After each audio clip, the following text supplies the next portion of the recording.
Hello guys, मैं हूं मनीष वर्मा और आपका स्वागत है हमारे चैनल लर्न ऑफ टेक्नो पर।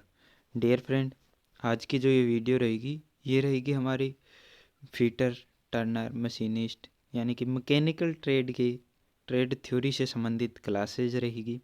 ठीक है, इसके बाद में जैसे ही ये पीडीएफ है ये कंप्लीट हो जाएगी, उसके बाद हम चैप्टर वाइज क्या है एमसीक्यू है वो कंप्लीट करेंगे। तो आप जो भी है आपने आईटीआई कंप्लीट कर रखी है, कोई कंपटीशन लेवल की तैयारी कर रहे हैं या फिर आप आईटीआई कर रहे हैं, ठीक है, तो आप सबके लिए इम्पोर्टेंट होने वाले हैं। इसके साथ ही आप सीटीआई की तैयारी कर रहे हैं इंट्रेंस एग्ज़ाम की, या फिर आप सीटीआई कर रहे हैं, तो आपके लिए इम्पोर्टेंट क्लासेज रहेगी। आपने अगर हमारे चैनल को सब्सक्राइब नहीं किया तो सब्सक्राइब कर लीजिए। हर शाम 8 बजे आपको एक नया वीडियो मिल जाएगा जो ओनली ऑन टेक्निकल रिलेटेड रहेगा। ठीक है डियर फ्रेंड, इसके अलावा आपको अप्रेंटिस की रिक्वायरमेंट है या कोई परमानेंट जॉब निकल कर आती है तो उसकी वीडियो भी हमारे चैनल पर आपको मिल जाती है। ठीक है, तो ज़्यादा टाइम न लेते हुए चलिए क्लास को शुरू करते हैं। तो सबसे पहले हम देख लेते हैं इसके इम्पोर्टेंट कुछ हिंट्स हैं यानी कि क्वेश्चंस हैं, उनके बारे में देख लेते हैं। ठीक है, तो वह है सबसे पहले, ड्रिल मशीन के स्पिंडल के प्रत्येक चक्कर में ड्रिल मूव करता हुआ कार्य में जितनी दूरी आगे बढ़ता है उसे ड्रिल की फीड कहते हैं। ठीक है ना डियर फ्रेंड, सबको क्या है फीड और कटिंग स्पीड में बहुत ही कन्फ्यूजन रहता है। तो मैं आपको क्लियर कर देता हूँ कि एक चक्कर में ड्रिल जितना मूवमेंट करके जॉब के अंदर जाता है, एक चक्कर की बात हो रही है यहाँ पर, एक चक्कर में जितना मूवमेंट करके ड्रिल जॉब के अंदर जाएगा वो होगी हमारी ड्रिल की फीड। यानी कि ये हमारा कोई ड्रिल है मान के चलिए। ठीक है, तो ये जब एक राउंड लगाएगा, यानी कि एक राउंड जब लगाएगा तो ये कितना अंदर जाता है जॉब के अंदर ओनली एक राउंड में, तो वो होती है हमारी फीड। ठीक है, इसके अलावा अगर कटिंग स्पीड की बात करें तो मान के चलिए ये क्या है हमारा ड्रिल है, ये मान के चलो ये हमारा क्या है ड्रिल है। तो अब ये एक मिनट में कितने चक्कर लगा रहा है, एक मिनट में कितने चक्कर लगा रहा है, या फिर एक मिनट में इस जॉब ने जितनी धातु काटी है, इस ड्रिल ने जितनी जॉब से जितनी धातु काटी है एक मिनट में, उसको एक सीधी रेखा में माप लिया जाए, उसको क्या एक सीधी रेखा में माप लिया जाए।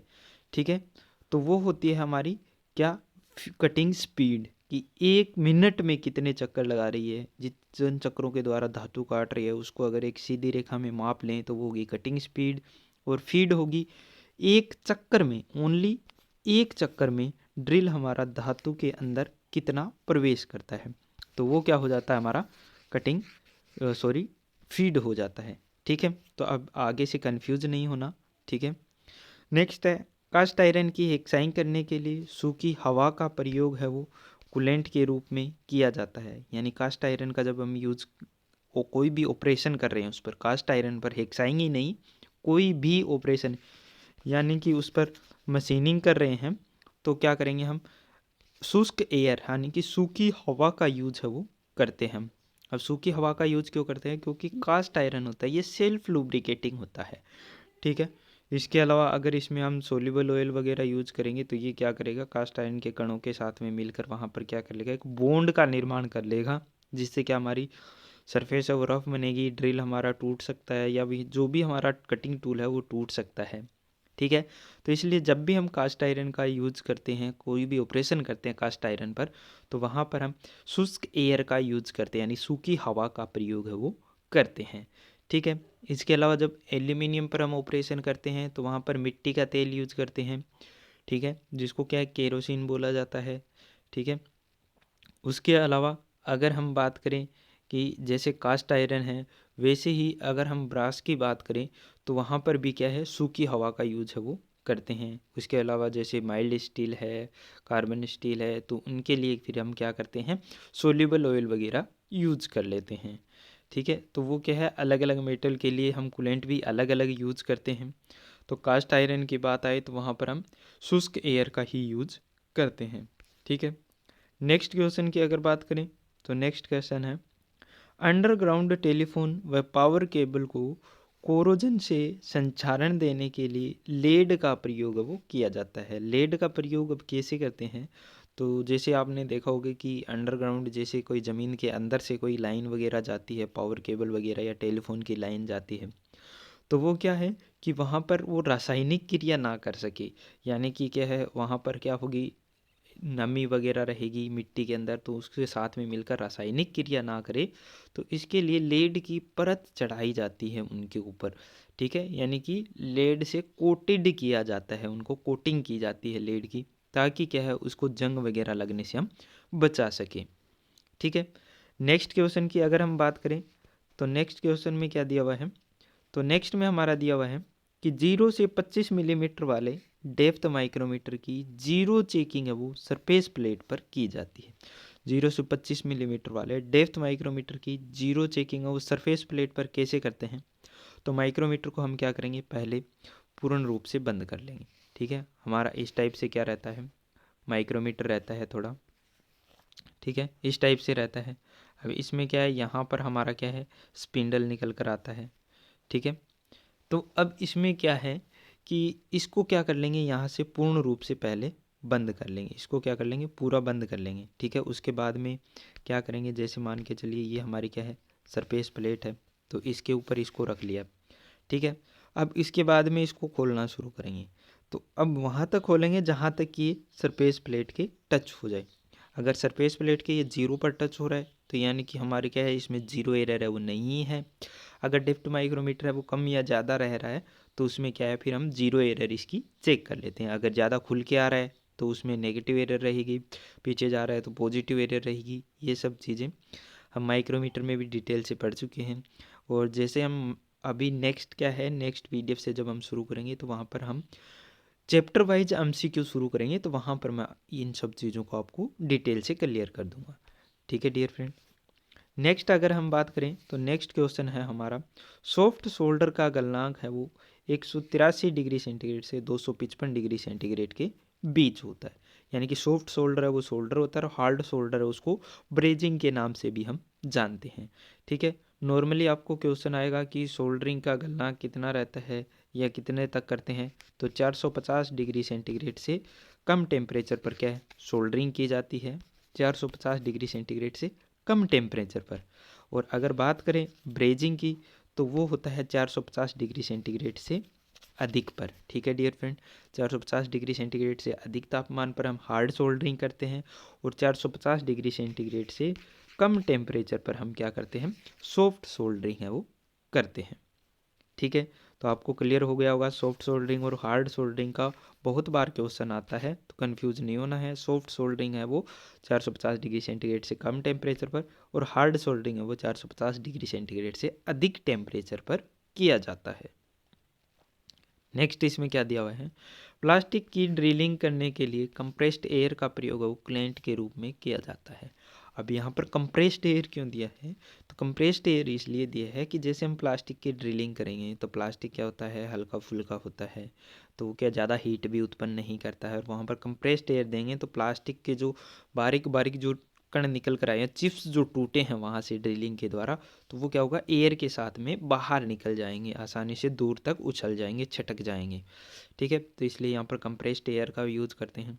वहीं पर अगर अन्य मेटल की बात करें जैसे कास्ट आयरन होता है, तो वहाँ पर हम कंप्रेस्ड एयर का यूज इसलिए नहीं करते हैं क्योंकि कास्ट आयरन क्या होता है, लोहे के कण होते हैं, तो वो उछल कर कहीं लग जाए, आँख में गिर सकते हैं, कुछ और दुर्घटना हो सकती है, कहीं चुभ भी सकते हैं, तो इसलिए क्या है अलग अलग यूज करते हैं हम कूलेंट का। नेक्स्ट है हमारा कास्टिंग, वेल्डिंग, ब्रेजिंग और सोल्डरिंग प्रक्रिया के लिए धातु में फ्यूसिबिलिटी का गुण होना अत्यंत आवश्यक होता है। अब यह फ्यूसिबिलिटी क्या होती है, तो फ्यूसिबिलिटी होती है गलनीयता, यानी कि उसमें उसका गलनांक पॉइंट जो गलनीयता, यानी कि ये क्या होती है, एक ये हमारी होती है इसकी फिजिकल प्रॉपर्टी, यानी कि रासायनिक इसकी गुण होता है इसका रासायनिक। ठीक है, तो फ्यूसिबिलिटी में क्या होता है कि कोई मेटल होता है वो कम टेम्परेचर पर पिघल जाता है, कोई मेटल होता है वो अधिक टेम्परेचर पर पिघलता है। तो कास्टिंग है, वेल्डिंग, ब्रेजिंग और सोल्डरिंग, ये सभी क्रियाएं हैं ये फ्यूसिबिलिटी पर डिपेंड करती है। ठीक है, यानी कि वेल्डिंग के लिए इसका गलनीयता कितनी है, गलनांक पॉइंट इसका कितना रहेगा, ब्रेजिंग के लिए कितना रहेगा, सोल्डरिंग के लिए कितना रहेगा, और अगर हम इसकी कास्टिंग कर रहे हैं, ठीक है, यानी कि कास्टिंग यानी कि उसकी ढलाई कर रहे हैं। ठीक है, तो उसको क्या है, कास्टिंग के लिए मेल्टिंग पॉइंट तक उसको लेकर जाना होता है, उसके बाद में इसकी ढलाई की जाती है। तो वो सभी जो प्रॉपर्टीज है, जो हम उसमें चेंजेस लेकर आ रहे हैं, मेटल की शेप वगैरह चेंज कर रहे हैं, तो उसके लिए डिपेंड क्या करती है, धातु की प्रॉपर्टी, जिसका नाम होता है फ्यूसिबिलिटी यानी कि गलनीयता। ठीक है डियर फ्रेंड। नेक्स्ट अगर हम बात करें तो नेक्स्ट हमारा निकल कर आता है रोट आयरन। रोट आयरन में कार्बन की मात्रा वो कम होती है, यानी कि इसमें कितनी होती है, 0.01 से 0.2 तक होती है, 0.02 तक होती है इसमें कार्बन की प्रतिशत मात्रा। ठीक है डियर फ्रेंड, तो हमें याद रखना होता है। ठीक है, पूछ लिया जाता है कि रोट आयरन है वो आयरन की मात्रा कितनी होती है, तो 99.99% तक होती है इसमें। ठीक है, रोट आयरन होता है वो सबसे शुद्ध आयरन होता है। ठीक है, इसके अलावा हम क्या है, रोट आयरन की कास्टिंग नहीं कर सकते। अब रोट आयरन की कास्टिंग क्यों नहीं कर सकते हैं, तो क्योंकि इसमें कार्बन की कंटेंट होता है वो बिल्कुल ही कम रहता है। इस वजह से जब हम इसको मेल्टिंग पॉइंट तक लेके जाते हैं तो ये एक पेस्ट के रूप में बन जाता है, न कि द्रव के रूप में, बूंद बूंद के रूप में ये नहीं बनता है, द्रव के रूप में नहीं, एक क्या होता है, पेस्ट के रूप में बन जाता है। ठीक है डियर फ्रेंड, तो इसकी क्या, हम रोट आयरन की हम कास्टिंग नहीं कर सकते हैं। ठीक है, इसकी ओनली क्या है, रोट आयरन की हम ओनली फोर्जिंग कर सकते हैं। क्वेश्चन पूछा जाता है कि रोट आयरन की कास्टिंग कर सकते हैं या फिर फोर्जिंग कर सकते हैं, तो डियर फ्रेंड रोट आयरन की हम कास्टिंग नहीं कर सकते हैं, रोट आयरन की ओनली हम फोर्जिंग कर सकते हैं, क्योंकि इसमें कार्बन कंटेंट बहुत ही कम होता है, यानी कि न के बराबर होता है। वहीं पर अगर हम बात करें तो कास्ट आयरन की, तो कास्ट आयरन इसके बिल्कुल अपोजिट हो जाता है। कास्ट आयरन की अगर हम बात करें तो डियर फ्रेंड कास्ट आयरन की हम कास्टिंग तो कर सकते हैं लेकिन फोर्जिंग नहीं कर सकते। अब कास्ट आयरन की क्या हम फोर्जिंग नहीं कर सकते और रोट आयरन की कास्टिंग नहीं कर सकते। कास्ट आयरन की फोर्जिंग क्यों नहीं कर सकते, तो डियर फ्रेंड कास्ट आयरन की फोर्जिंग हम इसलिए नहीं कर सकते, उसमें कार्बन कंटेंट है वो बहुत ज़्यादा होता है, और जिसमें कार्बन की मात्रा बहुत अधिक होती है वो क्या होती है, हमारी मेटल ब्रिटल होती है, भंगूर होती है। और उस भंगूर मेटल पे जब हम चोट लगाते हैं तो क्या होती है, टुकड़ों टुकड़ों में डिवाइड हो जाती है। तो इसलिए हम कास्ट आयरन की फोर्जिंग नहीं कर सकते हैं, ओनली कास्टिंग कर सकते हैं, यानी ढलाई कर सकते हैं।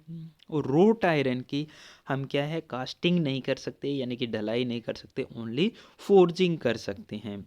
रोट आयरन के क्रेन के हुक वगैरह बनाने के लिए बहुत ज़्यादा काम में लिया जाता है, यानी मोस्टली यूज रोट आयरन का क्रेन के हुक वगैरह बनाने के लिए किया जाता है। कार्बन कंटेंट इसमें ना के बराबर होता है, 0.01% से 0.02% तक रहता है। ठीक है, इसके बाद में सबसे ज़्यादा शुद्ध आयरन होता है हमारा।